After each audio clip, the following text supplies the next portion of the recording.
Warahmatullahi wabarakatuh. Waalaikumsalam warahmatullahi wabarakatuh. Alhamdulillahirabbil alamin wassalatu wassalamu ala asyrofil anbiya'i wal mursalin wa ala alihi washabihi ajmain. Pertama dan yang pertama, marilah sama-sama kita panjatkan puji dan syukur kepada Allah yang selalu dan senantiasa melimpahkan rahmat dan karunia-Nya hingga saat ini sehingga kita bisa berkumpul di tempat yang berbahagia ini.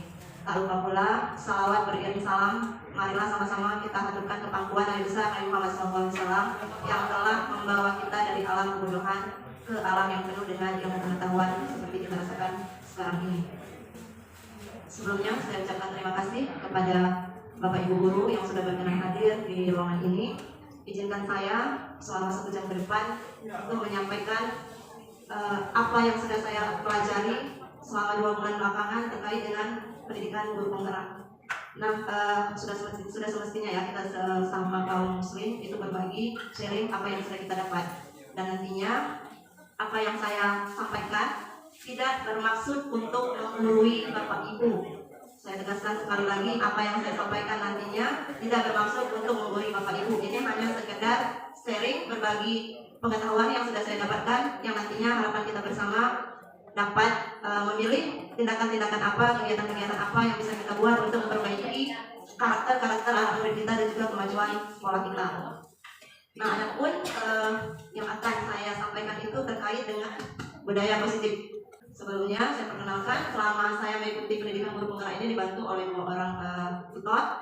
Pertama itu ada Ibu Norika Fadil, guru dari SMP 1 Darul Imarah. Kemudian juga ada Ibu Reni Novianisi, kepala sekolah di daerah Aceh Utara. Ini yang akan menjadi topik pembahasan kita selama 1 jam ke depan mengenai budaya positif. Mungkin di telinga Bapak Ibu ini tidak asing ya, kita sudah sering mendengar istilah budaya positif dan bahkan di sekolah kita sudah menerapkan sebagian dari apa yang dikatakan dengan budaya positif. Seperti kita pagi hari itu bersalam-salaman gerakan 5S, kemudian anak-anak melakukan tes kebersihan, itu sudah dikatakan dalam budaya positif ya.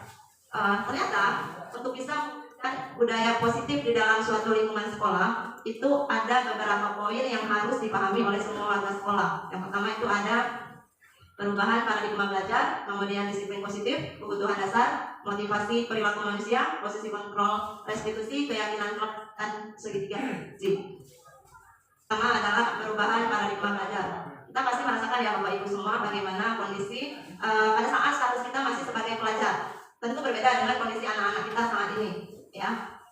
Karena kita perhatikan bahwa guru itu sebagai sumber semua pengetahuan itu berada pada guru. Jadi seperti guru tahu semuanya, guru sumber pengetahuan. Siswa hanya datang mendengarkan, melakukan aktivitas yang diberikan oleh guru. Nah, Ki Hajar Dewantara selaku tokoh pendidikan kita, tujuan pendidikan adalah menuntut segala kodrat yang ada pada anak akan mereka mencapai keselamatan dan kebahagiaan yang tingginya, baik sebagai manusia maupun sebagai anggota masyarakat. Kalau kita melihat dari paparan yang disampaikan oleh Ki Hajar Dewantara, berarti peran kita sebagai pendidik itu adalah menuntun. Kalau menuntun kira-kira itu secara paksa atau tidak Bapak Ibu? Kalau arti kata menuntun itu kira-kira ada makna konotasi untuk memaksa tidak? Nah, jadi itu ya. Jadi kalau menurut Ki Hajar Dewantara, peran guru saat ini adalah hanya menuntun ya. Jadi guru berperan sebagai fasilitator, memfasilitasi kebutuhan anak supaya apa? Anak-anak itu nantinya mencapai keselamatan dan kebahagiaan yang setinggi-tingginya, baik sebagai manusia dalam arti sebagai individu maupun sebagai anggota dalam suatu masyarakat. Nah, itu tujuan akhirnya. Nah, pada anak setiap anak itu punya yang namanya kodrat. Ada yang namanya kodrat alam, ada yang namanya kodrat zaman. Kalau kodrat alam itu berkaitan tempat di mana anak tadi dibesarkan lingkungannya. Kita pasti bisa bedakan ya antara anak-anak yang dibesarkan di lingkungan misalkan di pesisir seperti kita dengan anak-anak yang berada di daerah pegunungan. Tentu kondisinya akan berbeda. Nah, maka alangkah baiknya kita selaku pendidik itu memberikan contoh atau mungkin bisa langsung mengaplikasikan dari apa-apa yang terdapat di sekitar si anak tadi. Jadi si anak bisa langsung menyerap, bisa langsung memahami karena apa yang disampaikan oleh kita, apa yang disampaikan oleh pendidik memang langsung bisa mereka lihat. Kita bisa bayangkan kalau kita cerita tentang daerah pegunungan, sementara mereka tidak tinggal di daerah pegunungan, tentu mereka nggak akan terbayang. Itu satu. Yang kedua, perubahan paradigma yang kedua adalah perubahan dari posisi teacher center menjadi student center. Jadi kalau waktu zaman kita sebagai pelajar, guru yang mengambil posisi semuanya, guru mengambil posisi dominan ya. Sementara kalau pembelajaran yang masa kini itu adalah pembelajaran yang student center, artinya kegiatan di dalam proses pembelajaran siswa yang menjadi artisnya, siswa yang menjadi aktornya. Kita guru hanya mendampingi, hanya menuntun. Dan pada anak-anak kita itu masing-masing sudah punya bakat, sudah punya kemampuan. Nah, tinggal peran kita lah bagaimana memunculkan peran yang sudah ada itu, memunculkan bakat pada anak itu tadi. Bisa jadi bakatnya di olahraga, bisa jadi bakatnya mungkin di bahasa. Tugas kita lah.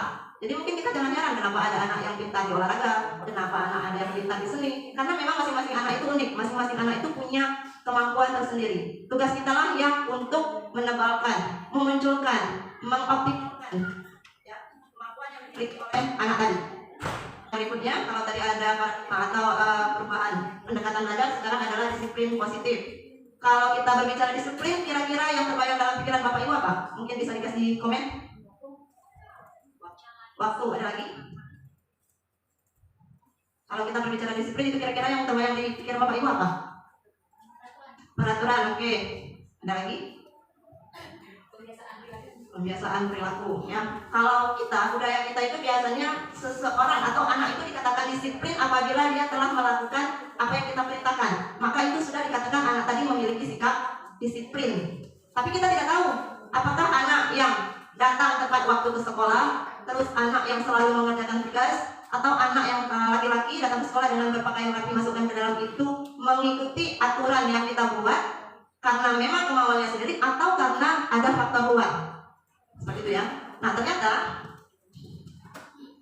mengikuti pernyataan dari Ki Hajar Dewantara, disiplin itu bisa dikatakan sebagai belajar. Jadi murid atau pengikut, posisi murid kalau di sekolah kan mengikuti sebagai pengikut apa yang disampaikan oleh guru. Nah, jadi murid mengikuti peraturan-peraturan atau aturan-aturan yang kita buat, tentunya seharusnya, sebaiknya dan selayaknya mengikuti sesuai dengan apa yang mereka yakini. Tentu kita semua punya nilai-nilai kebajikan kan, yang kita pahami dan kita yakini.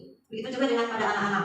Disiplin yang dimaksud di sini adalah kemampuan mengontrol diri untuk melakukan tindakan tertentu atau tidak berdasarkan keyakinan yang dimiliki. Makanya mungkin kita bisa lihat ada anak-anak yang hari ini dia mungkin datang terlambat, besok datang cepat, artinya tidak konsisten. Bisa jadi karena memang di dalam diri mereka belum punya yang namanya nilai intrinsik, nilai keyakinan yang berasal dari dalam diri, tidak terpengaruh dari faktor luar.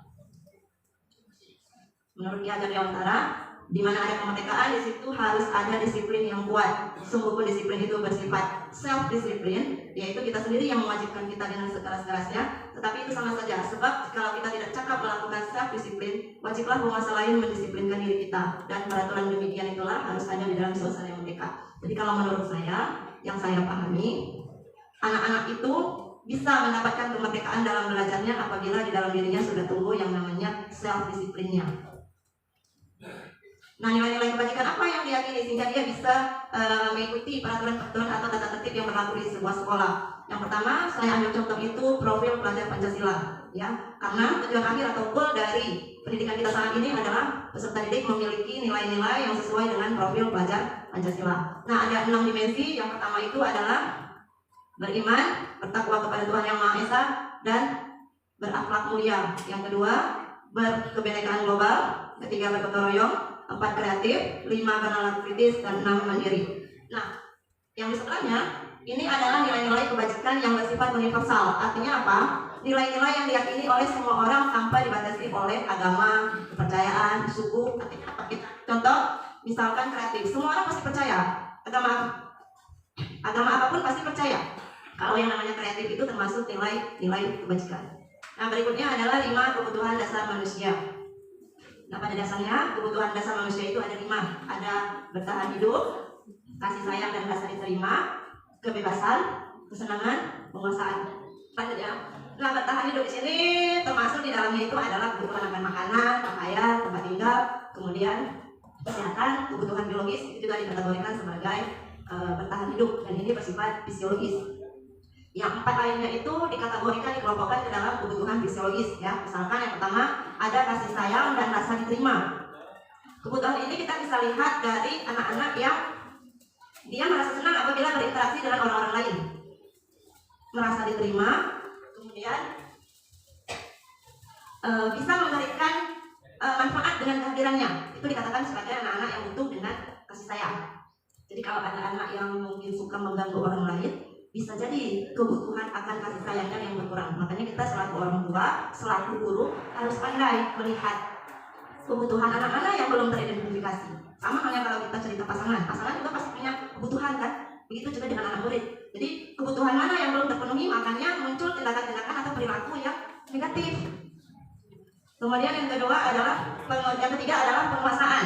Penguasaan itu bisa dilihat dari kebutuhan akan pengakuan, kebutuhan akan penghargaan. Artinya si anak tadi ingin dia merasa diakui keberadaannya. Kalau di dalam kelas kita bisa lihat dia maunya dia yang jadi bos, dia yang jadi ketua gengnya. Nah itu adalah salah satu contoh kalau anak-anak tadi butuh akan kebutuhan yang namanya penguasaan. Kemudian yang berikutnya adalah kebebasan. Nah anak-anak yang butuh akan kebutuhan kebebasan itu biasanya dia tidak bisa diam, bergerak aktif. Nah ini menandakan bahwa anak-anak tadi adalah butuh kebebasan. Dia butuh sesuatu untuk memilih, tidak hanya fokus pada satu. Makanya kalau anak-anak itu merasa bosan di dalam kelas, bisa jadi karena kita mungkin hanya seperti itu saja dari hari ke hari bagaimana cara penyampaian kita. Jadi si anak merasa bosan dan dia biasanya tidak bisa diam, dia harus aktif. Nah inilah yang kita kategorikan sebagai anak-anak yang butuh akan kebutuhan dasar berupa kebebasan. Kemudian yang terakhir itu kesenangan untuk bermain, tertawa. Itu adalah kebutuhan yang juga dimiliki atau diinginkan oleh anak tadi. Berikutnya adalah motivasi perilaku manusia. Nah menurut dosen, pada dasarnya manusia itu melakukan tindakan atau berperilaku itu dengan 3 alasan. Yang pertama adalah menghindari ketidaknyamanan atau hukuman. Nah ini pada anak-anak kita bisa lihat ya, anak-anak mungkin dengan hukuman itu merasa tidak nyaman, makanya dia ikuti peraturan seperti itu. Terus yang kedua, untuk mendapatkan imbalan atau penghargaan dari orang lain, itu juga bisa. Mungkin dia melihat dengan dia melakukan tindakan tertentu, dia mendapatkan penghargaan atau hadiah dari guru.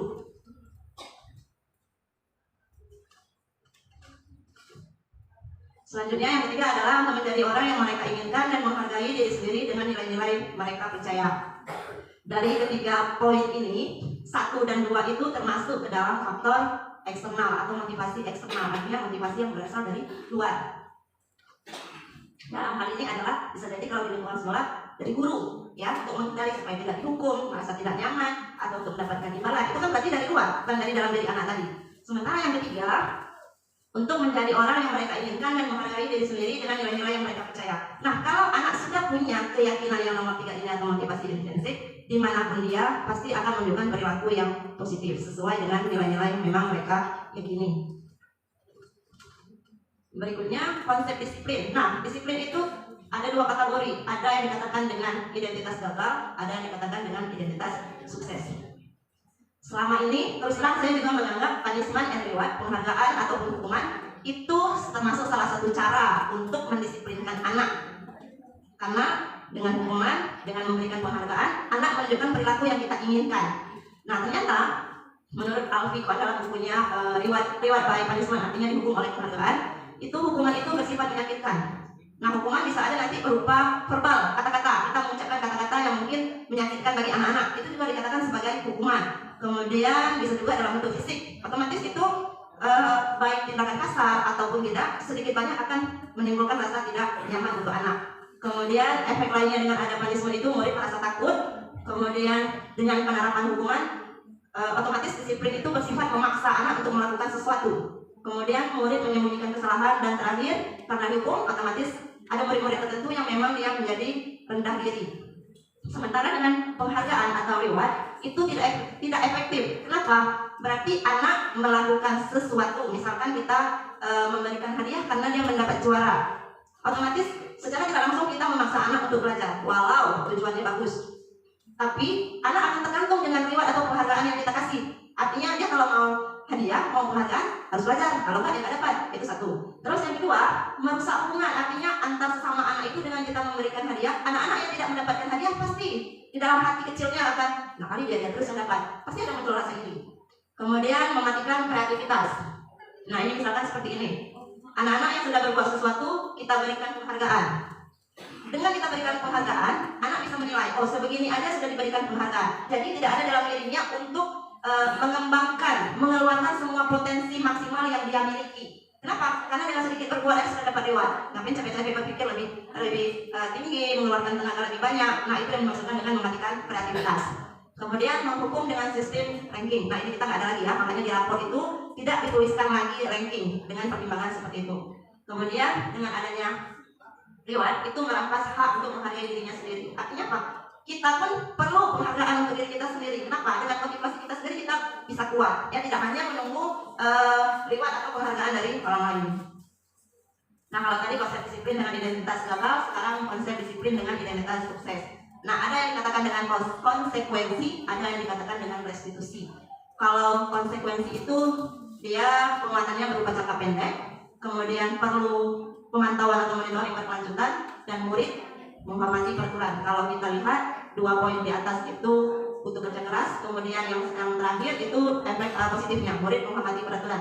Sementara kalau untuk restitusi, murid bertanggung jawab atas perilakunya, fokus pada pemecahan masalah, murid menghormati dirinya dan orang lain, kemudian ada teori kontrol. Di dalam teori kontrol itu disebutkan bahwa kita sendiri yang bisa mengontrol kita sendiri yang menentukan apa yang mau kita lakukan, seperti itu. Kemudian murid bersemangat memperbaiki kesalahan.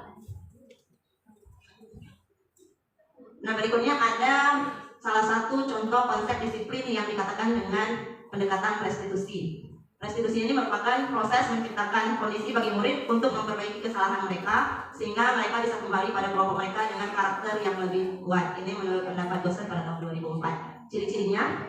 Ciri-ciri restitusi tadi, yang pertama bukan menebus kesalahan, namun belajar dari kesalahan. Kalau mungkin kita selama ini kalau anak berbuat salah, dia harus melakukan sesuatu untuk menebus kesalahannya.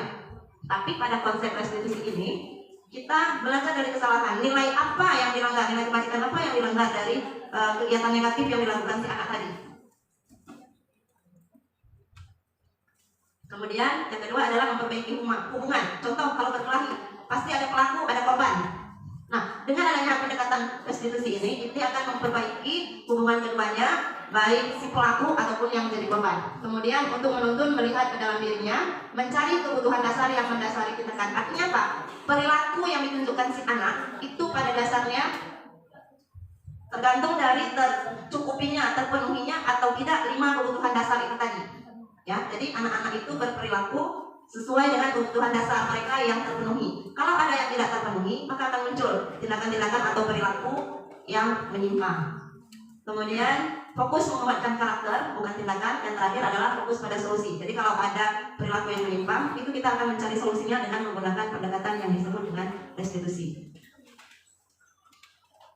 Nah ini berikutnya adalah perbedaan antara hukuman, konsekuensi, dan restitusi. Contoh kasusnya, siswa sering tidak mengerjakan PR.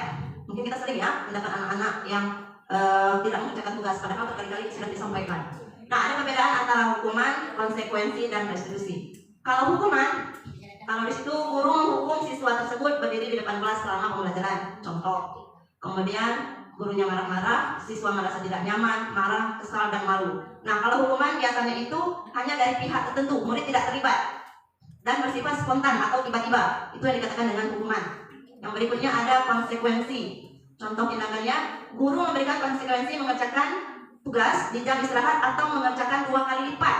Nah itu konsekuensi, artinya begini, setiap peraturan, kita ambil contoh, setiap peraturan sekolah, anak-anak itu kan sudah tahu. Misalkan di hari Senin memakai atribut, kalau mereka tidak lengkap memakai atribut, pasti ada konsekuensi yang harus mereka kerjakan, pasti ada akibat, pasti ada efek atau dampak yang harus mereka kerjakan karena dari pelanggaran yang mereka lakukan. Artinya mereka tahu, itu yang dikatakan dengan konsekuensi. Tapi kalau hukuman, itu biasanya bersifat satu arah, hanya dari guru aja. Kalau konsekuensi, anak-anak pasti sudah tahu, betul ya. Kemudian yang lainnya adalah guru bersifat tegas dan siswa menghormati peraturan. Nah yang ketiga, ada yang disebut dengan restitusi. Guru menanyakan keyakinan kelas atau keyakinan dirinya dan membantu siswa menyelesaikan masalahnya. Guru bersifat terbuka, siswa menghormati dirinya dan orang lain. Nanti kita bisa lihat restitusi itu seperti apa. Nah yang berikutnya ini adalah 5 posisi kontrol restitusi. Bapak Ibu mungkin di dalam kelas pada saat kita melakukan proses KBM, kegiatan belajar mengajar, mungkin kita bisa mengambil peran 2, 3 atau 1 dari posisi kontrol ini. Yang pertama ada yang disebut dengan guru sebagai penghukum, 2 guru sebagai pembuat rasa bersalah, 3 guru sebagai pemantau, 4 guru sebagai teman, dan 5 guru sebagai manajer. Kita lanjut ya, ini contoh penerapan 5 posisi kontrol.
pemantau, sebagai teman, atau sebagai manajer?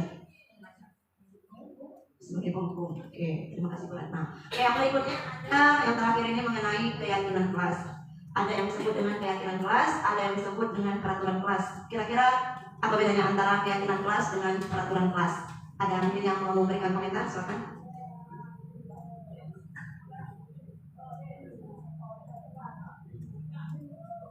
Keyakinan kelas itu bisa sama dengan kalau kita dulu mungkin sering dengar dengan kesepakatan kelas. Mungkin ada yang mau memberikan pikirannya, pendapatnya, silakan. Apa bedanya antara peraturan kelas dengan keyakinan kelas? Ya, Bu Usman, silakan. Bisa soalnya.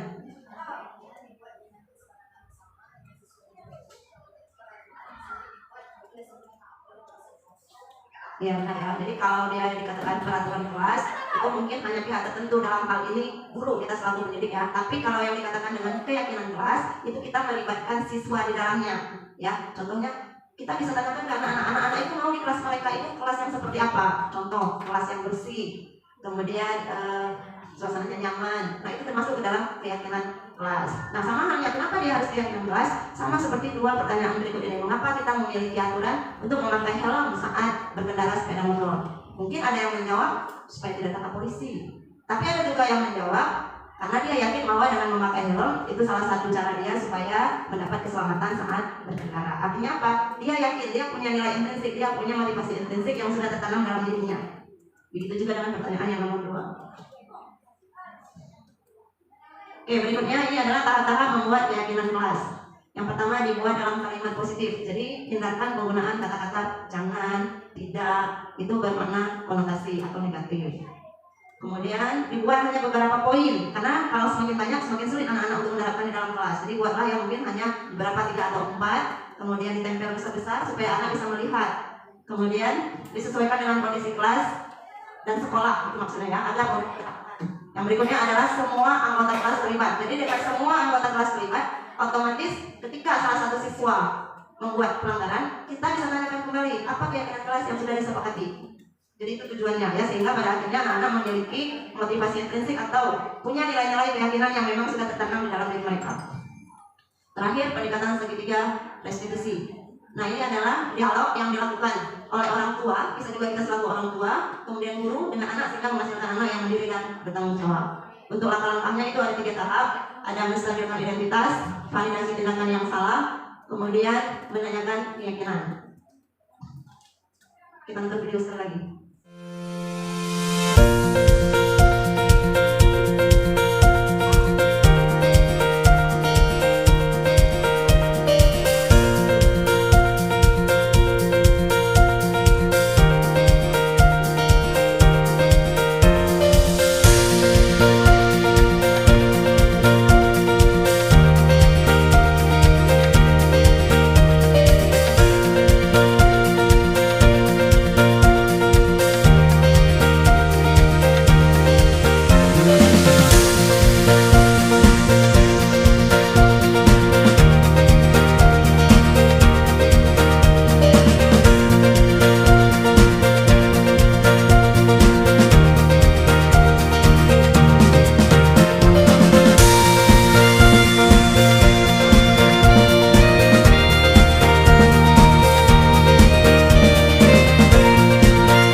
dari saya. Terima kasih atas waktu dan kesempatan yang diberikan. Saya akhiri. Assalamualaikum warahmatullahi wabarakatuh.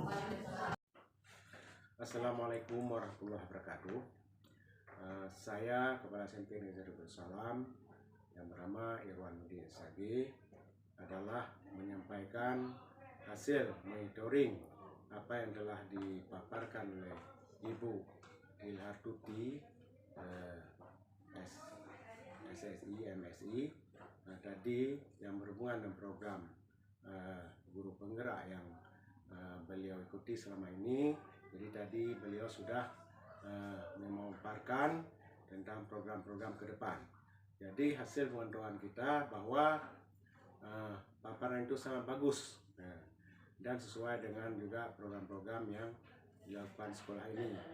Jadi semoga pihak sekolah atau warga sekolah bisa melaksanakan dengan baik sesuai dengan paparan yang disampaikan oleh waktu tadi.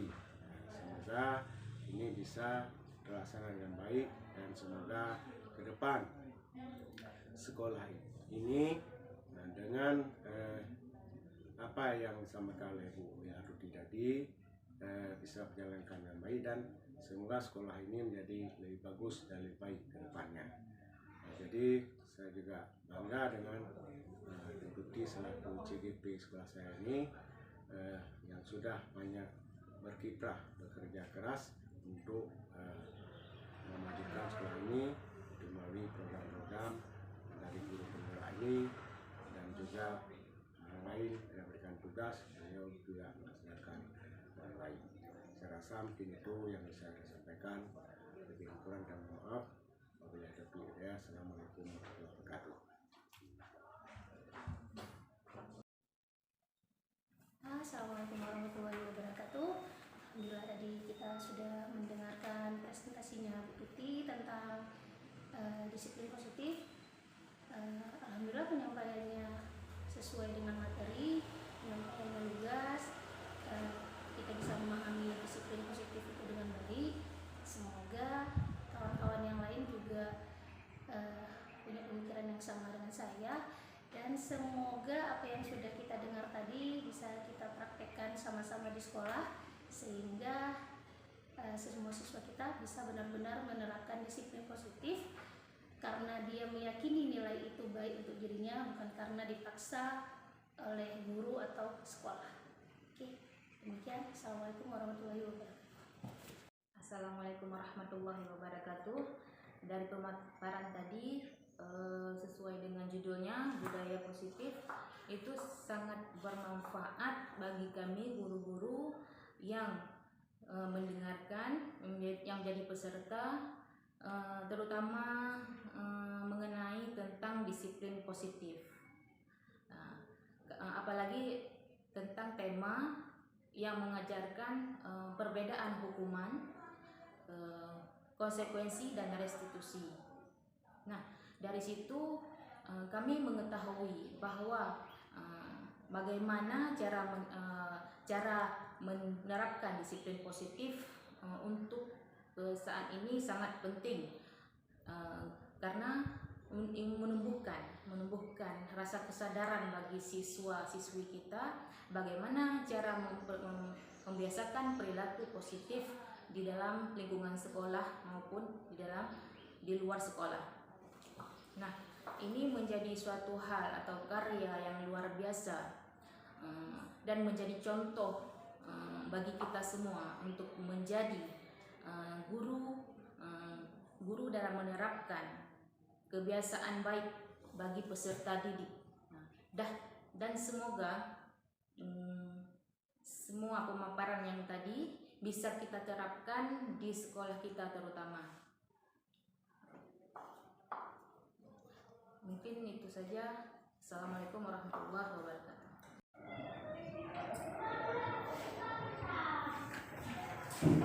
Bersiap. Memberi salam.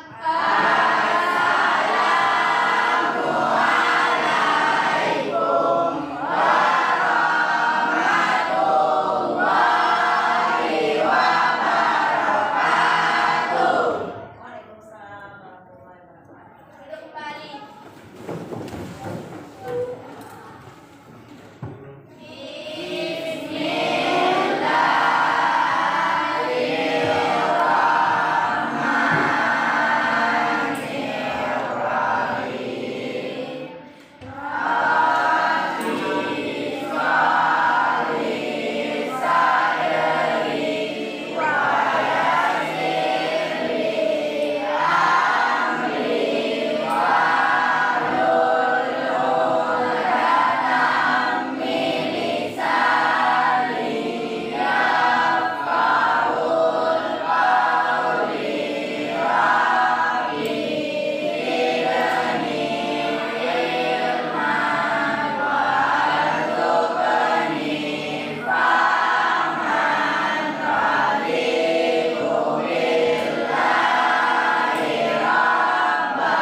contohnya yang mana yang dikatakan dengan keyakinan kelas?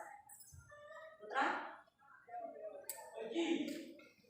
Apa contohnya kira-kira keyakinan kelas? Keyakinan kelas itu kamu mau kelas ini sama penghuni kelasnya itu seperti apa? Contoh, misalkan ibu bilang saya mau kelas saya bersih, berarti semua harus menjaga kebersihan kan? Nah, maka nanti kalimatnya keyakinan kelasnya saya ingin kelas saya bersih.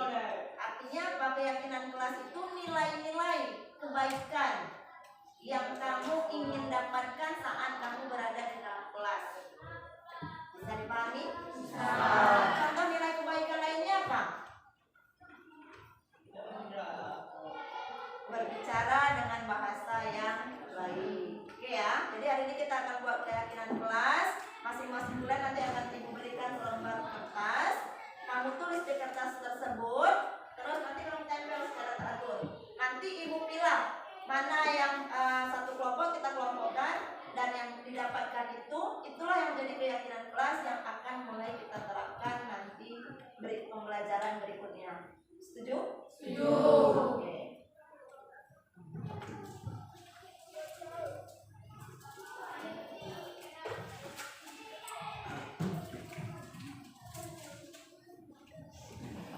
Jadi satu orang satu aja kalimatnya, gunakan kalimat positif.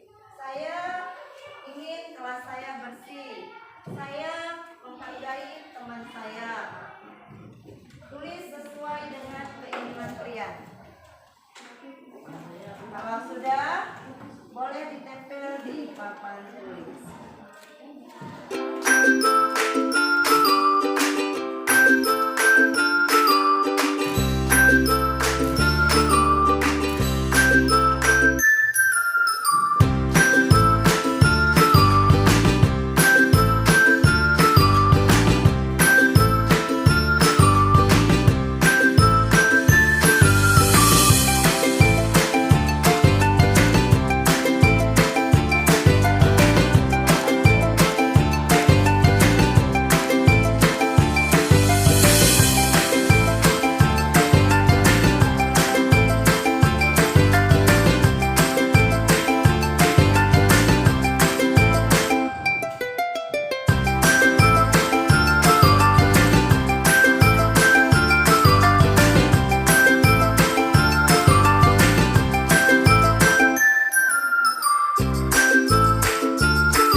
Yang kedua, menjaga kebersihan kelas. Tiga, semua anggota kelas dalam keadaan sehat. Keempat, berkata baik kepada teman. Dan yang kelima, suka akan keindahan. Nah, jadi ini nilai-nilai keyakinan kelas yang sudah kalian sepakati. Sebagai bentuk kesepakatan kalian, jadi masing-masing kalian tanda tangan bukti bahwa kalian sudah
Safira Mizia dari kelas 72. Saya merasa bahagia dengan kegiatan keyakinan kelas karena saya yakin dapat melakukannya. Perkenalkan, nama saya Ulfa Safira. Saya dari kelas 72. Saya senang sekali dengan kegiatan pembuatan keyakinan kelas karena dapat menyampaikan pendapat saya.